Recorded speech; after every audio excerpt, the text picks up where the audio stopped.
Hi friends, మనం కమ్మని పులిహోర చేసుకుందాం. ఇది ఏం పులిహోర అంటే లెమన్ పులిహోర.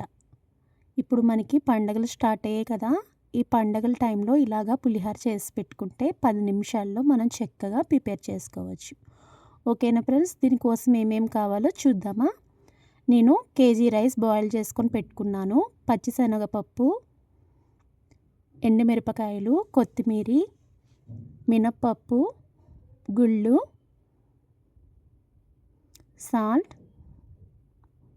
పసుపు, ఆయిల్, పచ్చిమిర్చి, లెమన్, కరివేపాకు.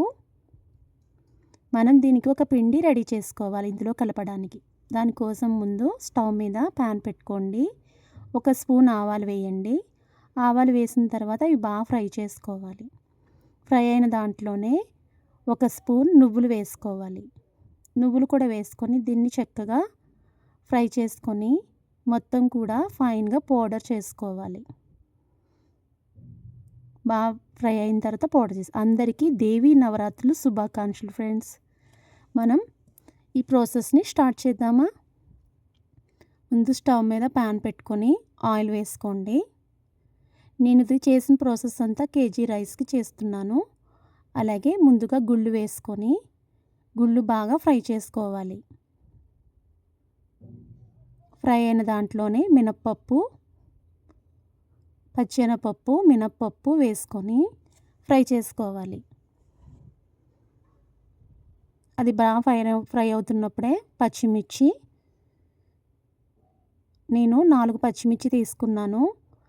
అందులోనే 1 స్పూన్ ఆవాలు, 1 స్పూన్ జీలకర్ర వేసుకొని మొత్తం ఫ్రై చేసుకోండి. అలాగే ఎండుమిరపకాయలు కొంచెం ఘాటు పెట్టి ఒక 5 ఎండుమిరపకాయలు వేసుకున్నాను.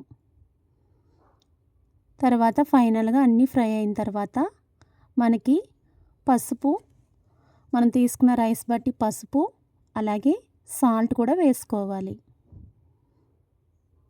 వేసుకొని మొత్తం పోపు మొత్తం ఫ్రై చేసుకోవాలి. ఫైనల్గా కరివేపాకు వాష్ చేసుకొని కరివేపాకు వేసుకోండి. ఫ్రెష్గా ఉన్న కరివేపాకు వేస్తే పులిహోర మంచి టేస్ట్ ఉంటుంది. లెమన్ పిండుకొని పక్కన పెట్టుకోండి. మనం రైస్ వండుకొని చల్లార్చుకొని పక్కన పెట్టుకున్న రైస్లో మనం వేసుకున్న పోపు ఉంది కదా, ఆ పోపు మొత్తం వేసుకోవాలి. మొత్తం పోపు వేసుకున్న తర్వాత శుభ్రంగా అన్నానికి పట్టేలాగా మొత్తం కూడా కలుపుకోవాలి. నేను మొత్తం కూడా కలిపేసుకున్నాను. ఇలా కలుపుకున్న తర్వాత మనం చేసుకున్నాం కదా పౌడర్, ఆవాలు నువ్వుల పౌడర్, అది 1 స్పూన్ వేస్తాను నేను. మనం తీసుకున్న రైస్ బట్టి మనం వేసుకోవాలి. నేను 1 స్పూన్ వేసుకొని మొత్తం అన్నం పట్టేలాగా మొత్తం కూడా కలుపుకోవాలి. అలా కలిపిన దాంట్లోనే లెమన్, నేను 2 లెమన్స్ తీసుకున్నాను కేజీ రైస్కి. మొత్తం కూడా వేసుకొని పూర్తిగా రైస్ చల్లారిన తర్వాతే మనం ఈ ప్రాసెస్ అంతా చేయాలి. ఎందుకంటే లెమన్ వేస్తున్నాం కదా.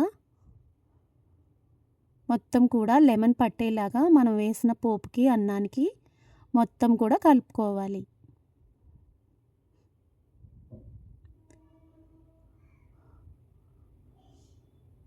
కలిపిన తర్వాత చూసారా ఫ్రెండ్స్, మనకి కమ్మని నిమ్మకాయ పులిహోర ప్రసాదంగా అమ్మవారికి పెట్టడానికి సిద్ధమైపోయింది. చాలా బాగుంటుంది ఫ్రెండ్స్. పర్ఫెక్ట్ టేస్ట్తో చాలా బాగుంటుంది. ఓకేనా. ఓకే ఫ్రెండ్స్, ఫైనల్గా మనం ఇందులో కొత్తిమీర చల్లుకొని సర్వ్ చేసుకోవడమే. కమ్మని నిమ్మకాయ పులిహోర రెడీ అయిపోయింది ఫ్రెండ్స్. మీరు కూడా ఎలా చేసుకొని అమ్మవారికి ప్రసాదంగా పెట్టండి. ఓకేనా ఫ్రెండ్స్. నేను ఎలా చేశానో కామెంట్ చేయండి ఫ్రెండ్స్. సబ్స్క్రైబ్ చేసుకోండి. Bye friends.